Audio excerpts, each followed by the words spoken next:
Lovely to see everybody. Could I just check the people at the back? I can't see you. Would you mind just waving just to check you're still with me? You're still with me at the back of the room? Yeah, there's still some people alive at the back of the room, which is great.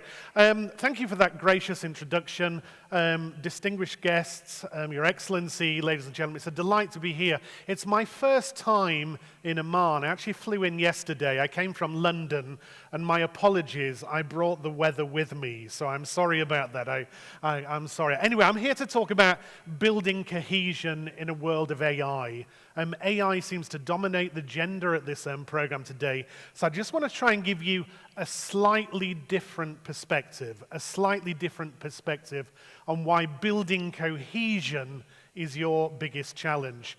I spend most of my working life, certainly for the last 10 years, here at London Business School. It's always wonderful when I get a chance to come to organizations like this. Often there are alumni in the room. 2 of them have already spoken on this stage. So that gives me great pride to be associated both with the school and with here. We bring people together from around the world and we ask them to connect and collaborate.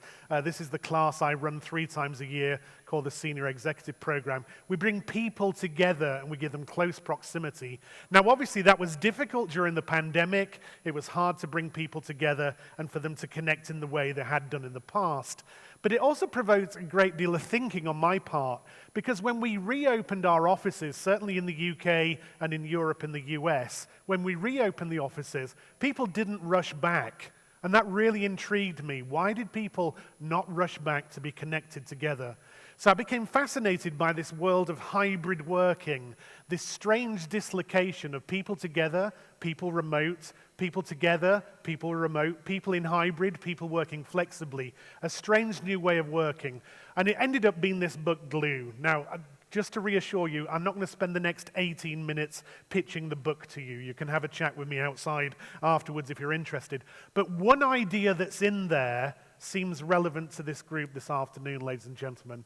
I think the future of work is artificial, but it already has been artificial. And I want to share 3 stories with you that might prove that. This is a true story. This is a story about Bob. Bob worked for an American telecommunications company called Verizon. And Bob would go to work. He was highly regarded. He was thought to be diligent. His colleagues enjoyed his company, and he was well regarded by his managers. But what Bob was doing was Bob was coming to work. He was earning a good salary. This was 2012. He was earning $100,000 a year to do his job. But when he went into the office, all Bob did all day was watch YouTube videos and join chat books on Reddit. That's all he did. Because what Bob had done was he'd hired a guy in Shenzhen, China, to do his job for him. So for $20,000 a year, he'd outsourced his job. So his managers got the emails responded on time, his work was good, his coding was good, and his reports were good, but Bob didn't actually do any work. He used a form of other intelligence to actually do his job. Now, this became a trend a little bit more. This is 2020. This is Matt Reed. Matt Reed was an American marketing manager. Matt got bored of attending Zoom calls, so he got some QuickTime video technology, some voice recognition technology, and created an avatar of himself, which would scan his calendar and automatically join as an avatar during those Zoom calls. So Matt never had to go attend the Zoom calls. He could go walk the dog or go sit in the garden or read a book. He found an other intelligence, a way to do his job for him. Now, I don't know, some of you are probably involved in recruitment processes, interviews. Interviews used to look like this. You'd sit opposite somebody, you'd have a conversation, and then at some point, hopefully, they would offer you the job. Interviews are now different. Interviews around the world, lots of organizations are adopting this technology where you scan the face, you work out the position of the individual, their posture, the way they intonate, the way they ask questions, and you can create a transcript from the interview which makes you decide whether you want to hire them or not. This seems to be the new normal, but the new normal has consequences. So the last story, true story from 3 weeks ago. Don't know if you've heard of this lady. This is Amy. Okay, Amy applied for a job with a social media marketing company called Bottled Imagination. What a great name for a firm, Bottled Imagination. Amy applied for the job, got the job, and started working for this firm. While Amy was working there, people were pretty impressed with her work early on. She was very responsive, she seemed to work all hours, and the quality of her work was good. There was a little bit of feedback that it wasn't always original, and then 2 weeks into Amy working for Bottled Imagination, a problem occurred because her colleagues discovered she had no knowledge of anything that had happened since 2021. She had no knowledge at all. You're probably already ahead of me this. Amy's not a real human being. Amy was an AI that applied for a job, went through the selection process, got the job, and then failed her probation. True story. I know we have human resources directors in the room. You're going to be managing this crazy world going forward where what is true and what is not true is harder and harder to discern. So I think the world of work is both sort of quirky and interesting, but it's also concerning. It's artificial, but it's also concerning. We saw a little bit of stats earlier, some stats from me. You'll know this. Gallup does an annual report into global workplace trends. You already know that young people want to change their jobs quickly. Gallup says it's 10 times in the early part of their career. More worrying in the US and in Europe and in the UK is older workers, those defined as over 50 years age. They're leaving the workforce like never before. People are fleeing work, not attracted to work. It's a concern. This is my favorite chart. This is from Nick Bloom at Stanford. He tracks employee engagement in the US. So it's figures from the US, but see that big number there, that big number, 36% of employees in the US described themselves in 2018 as being engaged at work. That was the high watermark for engagement in the US. But look at the trend. 21, 22, 23, 24. The trend is downwards. We've had the biggest liberalization of work, of flexible working, remote working, hybrid working, but it doesn't seem to be creating any glue. People seem more disconnected than they have been in the past. But there's some good news. You'll hear lots of good news on this program about how AI is going to improve productivity. So one of the foremost executives in the world, from JP Morgan, Jamie Dimon, said recently in an interview 3 weeks ago, if AI proves its worth, everybody in this room here, you'll only have to work 3 days, maybe 3.5 days a week, because you're going to be so much more productive than you were in the past.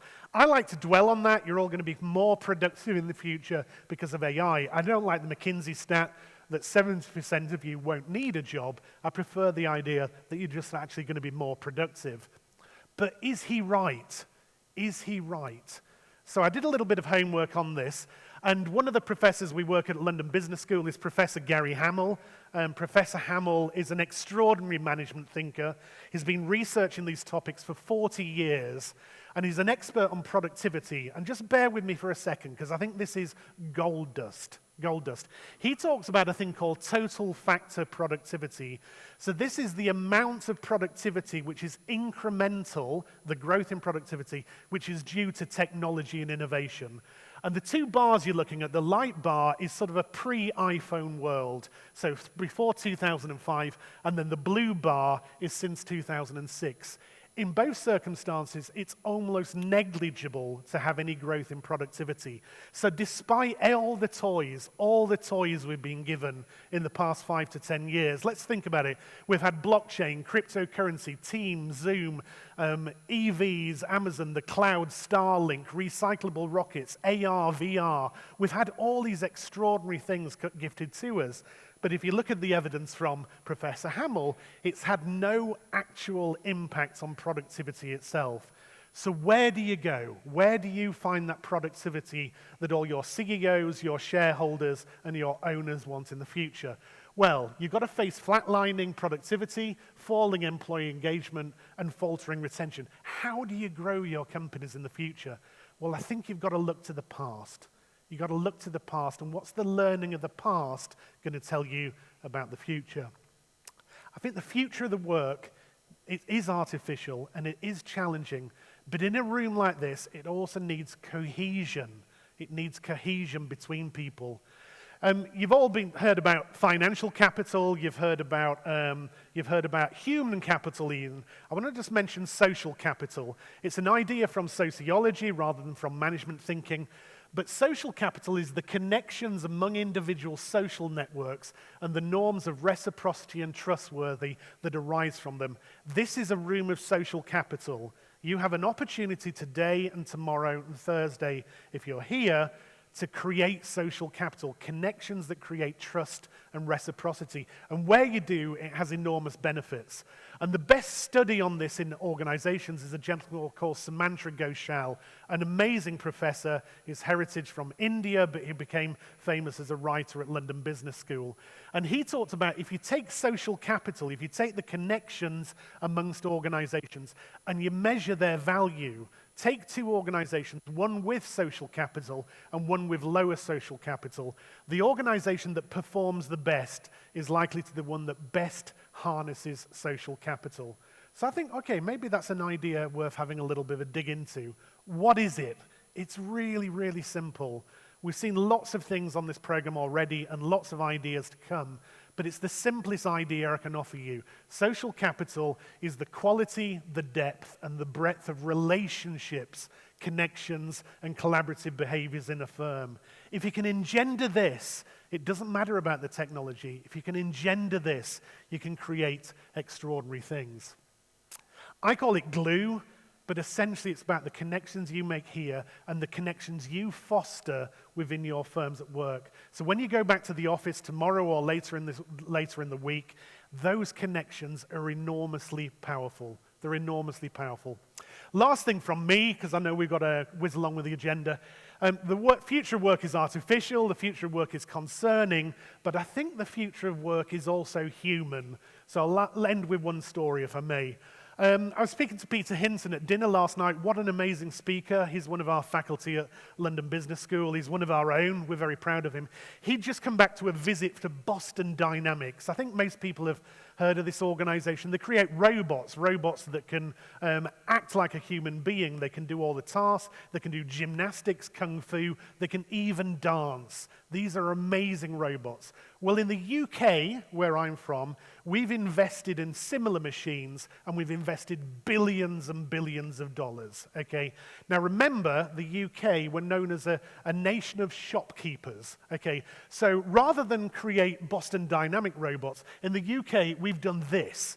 We've introduced machines that are automatic teller machines. We have them all over the UK now. Every supermarket, every shop, every store. We've replaced human beings with a machine. We've found a cheaper, simpler, faster, more effective way of replacing a human being with a machine. But what's the twist? You already know the twist if you've ever done this. We've created a whole new category of jobs of people having to serve the machine. They don't serve you as a customer. The machine doesn't work. The machine's got a flashing light. The machine doesn't scan. The machine says no. We now employ people to serve the machine, not you as the customer. And I find that deeply worrying. If the truth of the future of work is human and about connection and collaboration, we're employing people to serve a machine. This was beautifully described to me by a creative called John Long at Digitus, shared this week. I think it's enormously powerful. He said that switching from pens to typewriters, it didn't make the work any better, and switching from typewriters to laptops didn't necessarily make the work any better, and switching from digital film to digital didn't necessarily make the world better. He said AI is a tool. It's a fantastic tool. But it won't necessarily make the work better. It might, but it won't necessarily. How do we know that? So you've got AI is going to be given to you as a tool. We've just heard a great presentation on some of the power of how you can deploy it within your organization to manage data, themes, trends, and insights. So use AI. But what else have you got? What else have you got in this room? What else have you got in your firm? What else have you got in Muscat as a city? What have you got? Well, if you think about it just for a moment, you've got all this for free. You've got teamwork and laughing and connecting and socializing and growing and helping and partnership and gratitude. All those human gifts you have every single day. Now, I'm not saying the world of work is perfect. Not every organization is perfect. Organizations have flaws and things go wrong. But at its best, organizations feel like this. So if you ally a tool like AI to the human capability and the glue you can create, then I think you've got this wonderful chance, ladies and gentlemen, and distinguished guests, at this conference and when you go back to leading your organizations, you have a wonderful chance to make work better. It's been a delight to meet you. Thank you very much.